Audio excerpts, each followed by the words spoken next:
Mhm. Batu empedu pada umumnya tidak menimbulkan gejala, tapi apabila menimbulkan gejala, dia bisa menyebabkan rasa nyeri yang Mhm. tajam.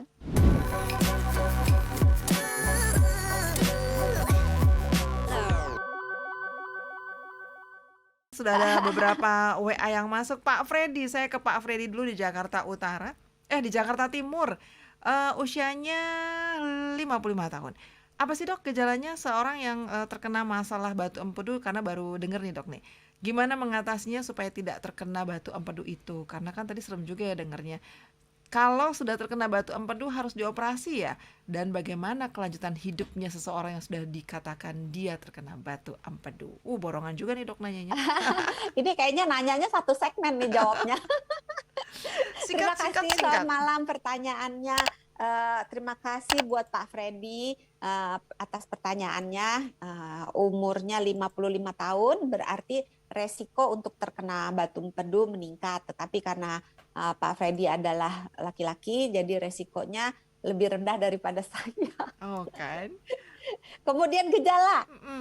Batu empedu pada umumnya tidak menimbulkan gejala, tapi apabila menimbulkan gejala, dia bisa menyebabkan rasa nyeri yang Mhm. tajam, yang hebat di sebelah kanan perut bagian atas, atau di ulu hati di bawah tulang dada, bisa menyebar ke punggung, terutama di area sebelah kanan atas.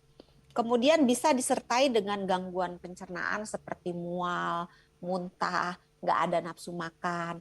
Dan kalau misalnya si batu empedunya ini sudah menimbulkan sumbatan, jadi dia keluar dari kantung empedu menuju ke saluran empedu dan dia tersumbat di situ, dia bisa menimbulkan demam, kemudian warna kulit yang berubah menjadi kuning, warna feses yang berubah menjadi agak pucat, kemudian warna urin yang berubah menjadi gelap.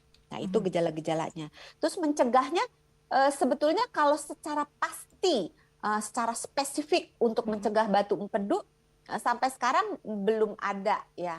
Tapi untuk mencegah secara umum itu dengan melakukan gaya hidup sehat, karena faktor resiko terkena batu empedu kan salah satunya kegemukan, diabetes gitu ya, pola makan yang buruk. Nah, itu bisa dicegah dengan gaya hidup yang baik. Gaya hidup yang baik adalah gaya hidup yang makanannya rendah lemak jahat, rendah karbohidrat, terutama karbohidrat sederhana, tinggi serat, dan jangan lupa olahraga. Terus jaga juga kecukupan cairan, jadi minumnya harus cukup, jaga berat badan supaya berat badan itu berada dalam range yang normal.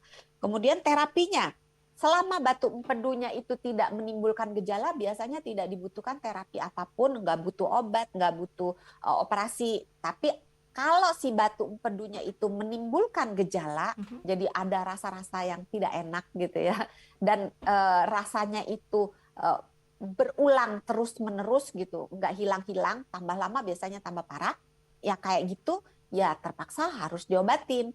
Pengobatannya kalau misalnya batunya itu terlalu besar atau sudah menyumbat letaknya, itu sebaiknya dilakukan operasi. Operasinya macam-macam, bisa operasi yang dibelek lebar, bisa juga operasi yang hanya dengan 2 atau 3 lubang aja, atau bisa juga dengan menggetarkan si batunya supaya pecah gitu. Atau kalau misalnya ringan sekali, bisa menggunakan obat untuk memecah batunya itu supaya jadi kecil-kecil dengan harapan nanti dia bisa keluar secara alami. Dan kalau seandainya dilakukan operasi dan kantung empedunya itu diangkat, hidupnya bagaimana? Itu kan pertanyaan yang terakhir dari Pak Freddy ya. Biasa-biasa aja sih, hanya mungkin lebih ketat aja mengatur pola makan supaya nggak terjadi banyak kasus diarenya gitu.